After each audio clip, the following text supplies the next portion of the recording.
Hi, everybody. Robin here at Toadstool Tarot, and I wanted to share something a little bit different with you today.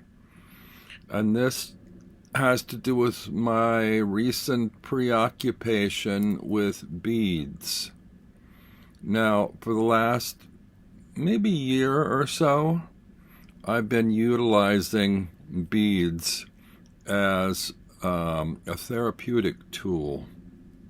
It's interesting, really, because um, beads are considered jewelry for adornment, and they've been around for thousands of years. But they're used for other things too. If you are a practicing Buddhist or other religions, you use beads for prayers or meditations. They have Greek worry beads. There are a number of ways to use beads to assist you with your spirituality.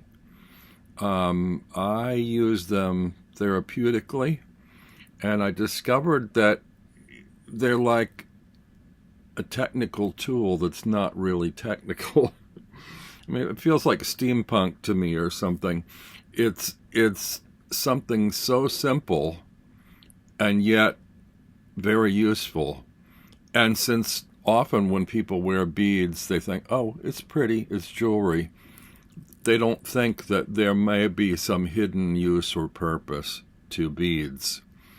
And for me, they can be used as a tool or a device to help relieve stress. Now, this has all been determined already through people who practice stringing beads and find stringing beads helps reduce stress. But I'm talking about measuring and counting beads, regardless of how many beads are on the strand that you have or create. Sometimes the numbers of beads are significant. Sometimes it doesn't matter.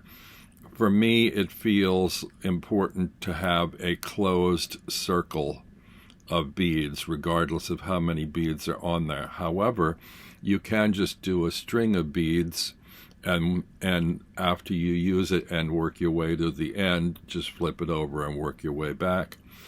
But for me, it started out, I found myself filled with anxiety and stress and wanting to meditate, but not being very successful at meditating.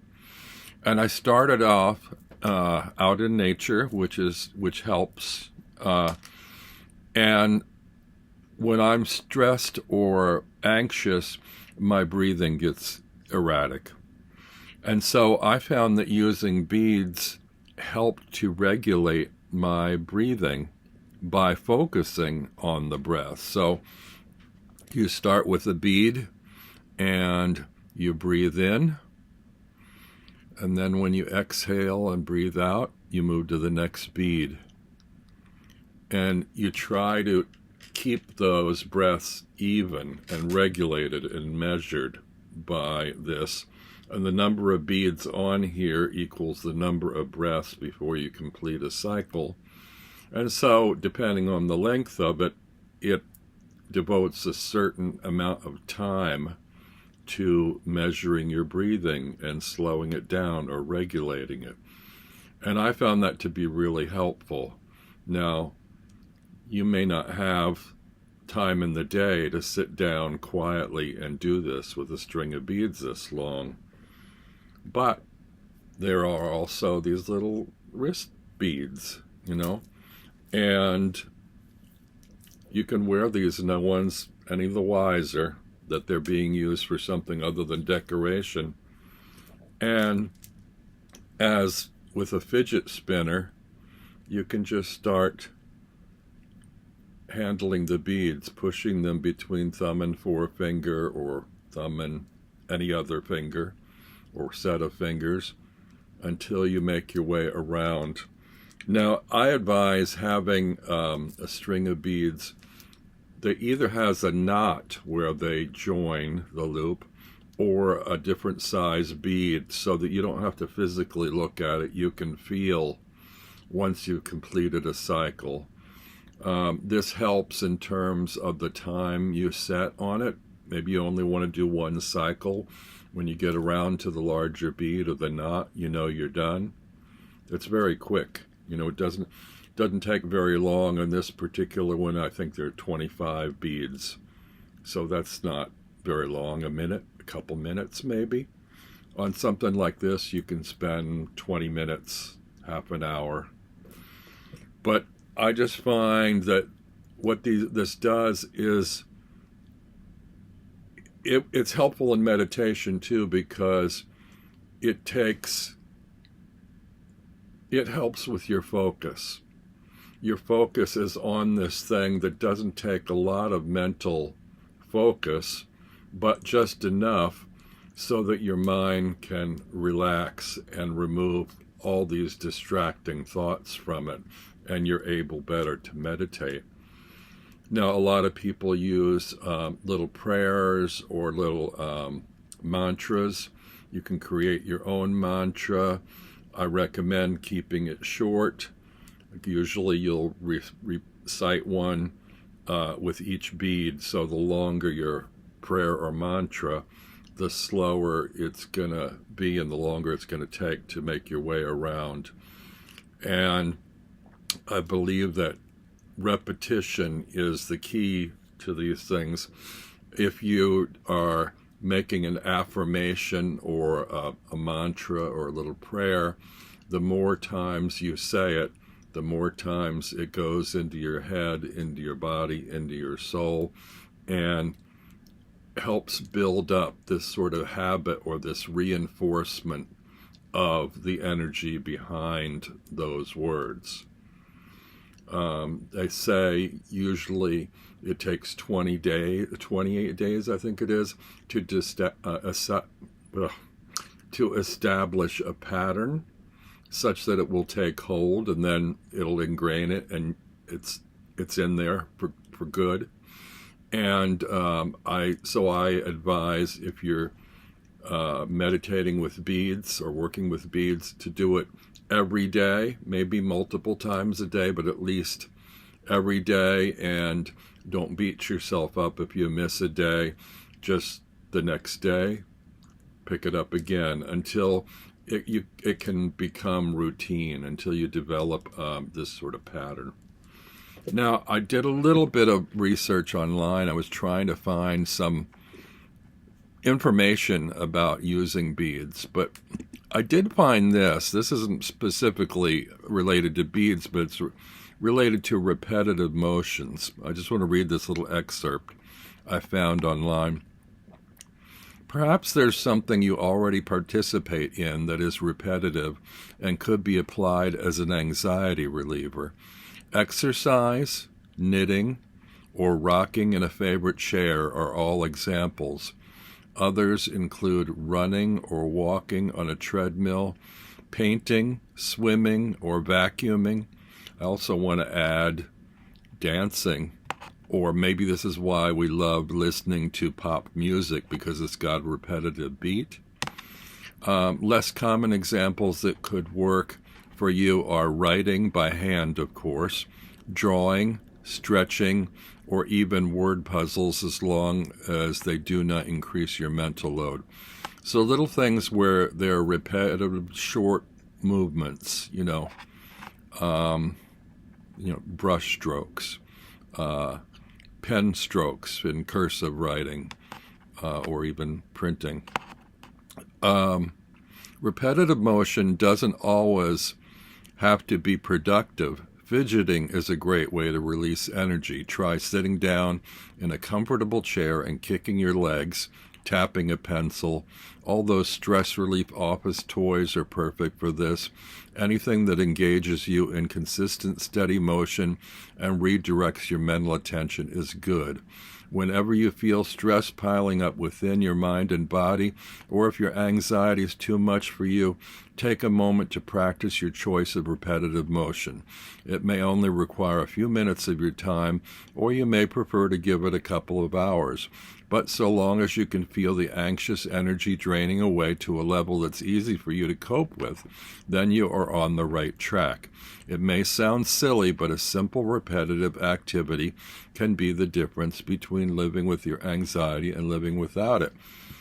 So yeah, I don't know if it mentioned, I think it mentioned knitting. I crochet, and drawing a loop through a loop over and over again fits the bill here. It's such a repetitive kind of thing.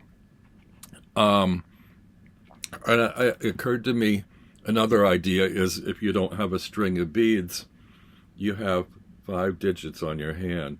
You can count 1, 2, 3, 4, 1, 2, 3, 4, and so on. You can use your hand like a string of beads with this repetitive action. You can do it. You can measure your breath in, out, in, out, in, out, and so on. You can use it to recite your mantras.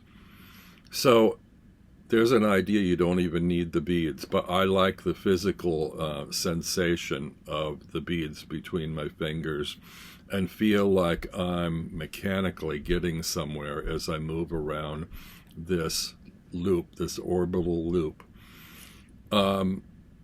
It's a binary thing for me, and I don't know why I say that, except that if you're moving from bead to bead, maybe because I started using it with my breath, if you're breathing, you're either breathing in or you're breathing out. That's binary. You flip a switch, you flip it off or on, or you flip it off. That's binary. If you recite a mantra, you're either reciting the mantra or you're silent. That's binary. So this idea of working around the string of beads, doing this repetitive activity, is really, really helpful in relieving stress. And I think we're currently living in a time when stress and anxiety are at an all-time high. It's best often to remove yourself from newscasts. They will go on round the clock, and those headlines will repeat and repeat and repeat. So you don't need to watch it all. Maybe turn it on once a day for 10 minutes so you get the gist of what everybody's talking about. Then shut it off and move away. But work with these ideas of short repetitive actions that reduce your stress and relieve anxiety. And see if this works for you. I'm pretty sure it will. And like I said, if you tend to be impatient, you don't feel like you can meditate for any length of time. Oh, I don't have 5 minutes or 10 minutes or 20 minutes in the day to sit down and do this. Work smaller. Think a minute. Do I have a minute? Do I have a half a minute? And then once you do these half a minute meditations, one cycle around, then, put the beads aside, put them back on your wrist, wear it as jewelry.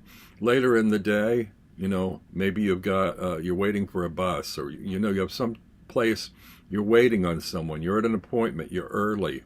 Stress is building up while you're waiting for your doctor's appointment or whatever. Take your beads off your wrist and use them, So anyway, that's my advice. And that's what I'm studying at the moment. I'm trying to find out more about the history of jewelry and beads and their use, their creation, what purposes they were for. Some of them are, used as amulets to protect you from evil. Also, a recited prayer or invocation can do that as well, which connects you to this idea of mantras or prayers. I'm forgetting things. They've also been used as money, and you count with them. The whole numerical counting process is part of this thing too, and the idea of numerology and mathematics in the cosmos. That's that's involved in this whole sort of idea of spirituality. And I love the fact that, you know, a simple string of beads is like an order of orbit. Things are always moving, energy is always moving, and cycles are always repeating. Also, many people make beads using various materials. I love just something as simple as wood or bone, but a lot of people use different crystals, and if you attribute certain energies or effects, mystical effects, to different crystals, maybe you want to buy or create a string of beads with a particular crystal or a particular set of crystals. Colors too. You know, I created this string of little wooden beads in black and white according to, you know, certain groups that seem random, but maybe they're all random, maybe they're not random. You know, maybe there's some significance to this unknown to me from my subconscious. Anyway, that's a lot of blah, blah, blah. And I'm going to let you go, but enjoy your day, your week, your month, your time here. And when you get stressed out, give beads a try. Okay? Bye for now.